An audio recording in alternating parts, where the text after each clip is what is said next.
Hello friends, I hope आप लोग अच्छे होंगे और आपकी जो प्रिपरेशन है वो भी अच्छी चल रही होगी। हम यूजीसी नेट दिसंबर 2025 की प्रिपरेशन कर रहे हैं, वो भी बिल्कुल फ्री। जिनको भी हमारे साथ प्रिपरेशन करना है वो जल्दी जल्दी जोड़िए, जो कि फ्री ऑफ कॉस्ट है और सिलेबस के अकॉर्डिंग ही आप लोगों को पढ़ाया जाएगा, कुछ भी फालतू का नहीं पढ़ाया जाएगा। और जो कि बिल्कुल फ्री है, इसके लिए कुछ भी चार्ज नहीं लगेगा। और यूजीसी नेट जिस तरह मैंने क्लियर किया है, मैं आपको गाइड करूँगी, आपको प्रिपरेशन करवाऊँगी आपकी। तो वीडियोस आपको पसंद आ रही होगी तो लाइक शेयर एंड सब्सक्राइब कीजिए प्लीज़, क्योंकि बहुत मेहनत करना पड़ती है। और आई होप आपको वीडियो पसंद आएगी। चलिए जल्दी जल्दी जुड़ते हैं और शेयर भी कीजिए। और अगर आपको जो पॉइंट जो डील नहीं हो रहे हैं, समझ में नहीं आ रहे हैं, या आपको सिलेबस में करवाना है तो आप कमेंट कर सकते हैं। मैं आपको उस वीडियो पर वीडियो बना के बता दूंगी और समझा भी दूंगी। ओके, चलिए स्टार्ट करते हैं। हमारा मिर्ज़ा अनीस हो गया था, अब दबीर चलेगा। मिर्ज़ा दबीर। ओके। उर्दू ज़बान के अज़ीम मरसिया निगारों में मीर अनीस के साथ मिर्ज़ा दबीर का नाम आता है। मिर्ज़ा दबीर 1830 में दिल्ली में पैदा हुए। 7 साल की उम्र में अपने वालिद मिर्ज़ा ग़ुलाम हसन के साथ लखनऊ आए। शायरी का ज़ौक़ बचपन ही से था। खुशनसीबी से इन्हें लखनऊ में ज़मीर जैसा माहिर उस्ताद मिला, जो उर्दू मरसिए के तश्कीली दौर में सफ़े अव्वल की मरसिया निगार थे। मिर्ज़ा दबीर ने अपने उस्ताद की बनाई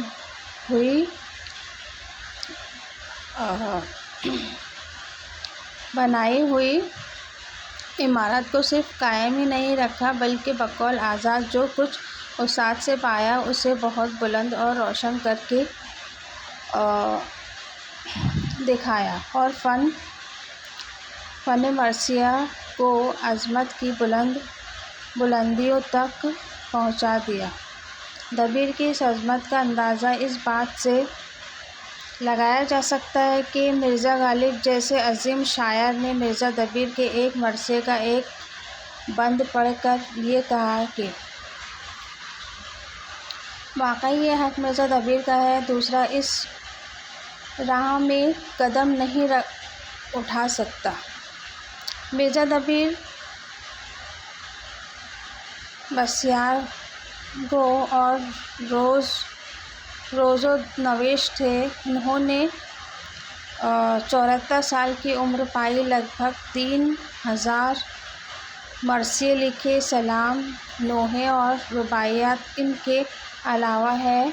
ज़ाहिर है तमाम मरसिए यकसा बुलंद हैसियत के नहीं हो सकते, फिर भी उनके बेशतर मरसिए उस ज़माने के लखनवी शायरी की नुमाइंदा ख़ुसूसियात के हामिल है और उस ज़माने के फ़नी मेयार पर खरे उतरते हैं। इस फ़न में मीर अनीस के अलावा कोई उनका हरीफ नहीं। दोनों ही आसमान सुखन पर महरे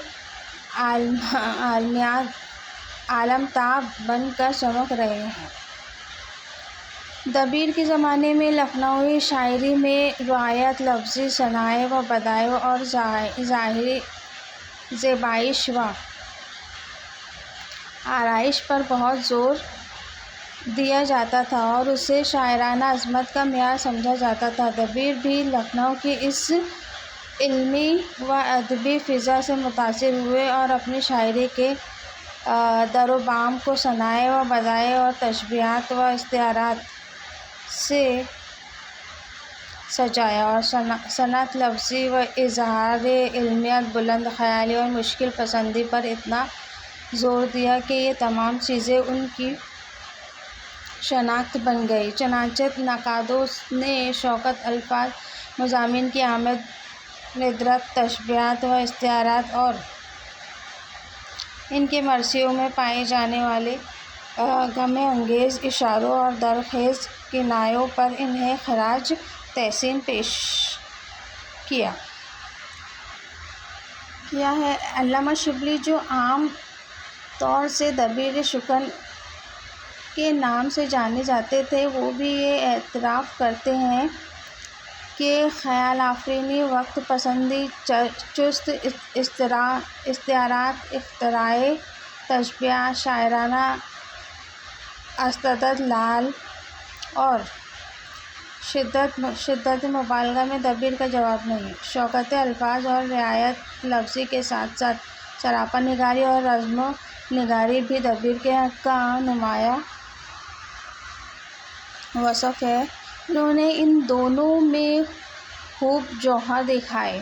انہوں نے ہر مرثیے میں سراپا مختلف انداز سے لکھا ہے کہ کہیں ان پر تکرار اور تقلید کا الزام نہ آئے، اور وقت نظر اور خیال آفرینی کو بروئے کار لاتے ہوئے ہر سراپا کچھ اس انداز میں پیش کیا ہے کہ شخصیت کا نقش مرتسم ہو جاتا ہے۔ دبیر رزم نگاری میں جزئیات نگاری سے کام لیتے ہوئے کچھ ایسا نقشہ پیش کرتے ہیں کہ رزمگاہ کی سچی تصویر ہماری نگاہوں کے سامنے کھنچ جاتی ہے اور ہم ایک خاص کیفیت طاری ہو جاتی ہے۔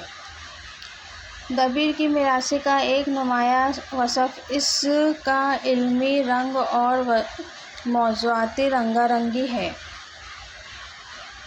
انہوں نے اپنے مرثیوں میں تاریخی روایات کثرت سے پیش کی ہیں، جس سے ان کے میراثی واقعات اور روایات کا بیش بہا خزانہ بن گئے ہیں۔ دبیر نے بڑی کامیابی کے ساتھ اپنے مرثیوں میں پرانی تلمیحات، تاریخی واقعات اور احادیث اور روایات کو پیش کیا ہے، جس سے ان مرثیوں میں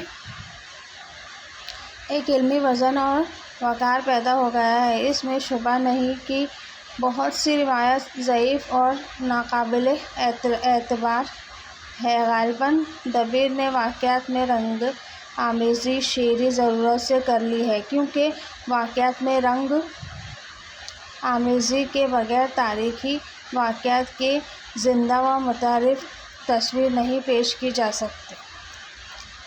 جہاں تک کچھ نقادوں نے دبیر کے مشکل پسندی اور اظہار علمیت میں ان کی فنی عظمت کا جو تلاش کرنے کی کوشش کی ہے، وہیں بہت سے نقادوں نے اسے ایک عیب قرار دیا ہے، اور یہ بات بڑی حد تک صحیح ہے، کیونکہ شاعر اگر اپنے اشعار سے قاری و سامع کے ذہن و دل کو مسخر نہ کر سکے اور اپنے کلام کی اثر آفرینی سے دلوں میں چٹکیاں نہ لے سکے، تو شاعر اپنے مقصد میں کامیاب نہیں قرار دیا جا سکتا۔ غالباً اسی بات کو پیش نظر رکھتے ہوئے بہت سے اہل نظر میر انیس کی ہمسفری کے ساتھ ساتھ ان کی مشکل پسندی اور اظہار علمیت کو ان کی شہرت و عظمت کی راہ روڑہ قرار دیتے ہیں۔ یہ ویڈیو تھوڑی سی چھوٹی تھی بٹ امپورٹنٹ ہے۔ آپ کو میری ویڈیوز پسند آتی ہیں تو please like, share and subscribe کیجیے، اور UGC NET دسمبر اردو کی پریپریشن کے لیے جلدی جڑیے، جو کہ فری آف کاسٹ ہے۔ پلیز جلدی جڑیے۔ اوکے، اللہ حافظ۔ کل ہم دوسرا پوائنٹ دیکھیں گے۔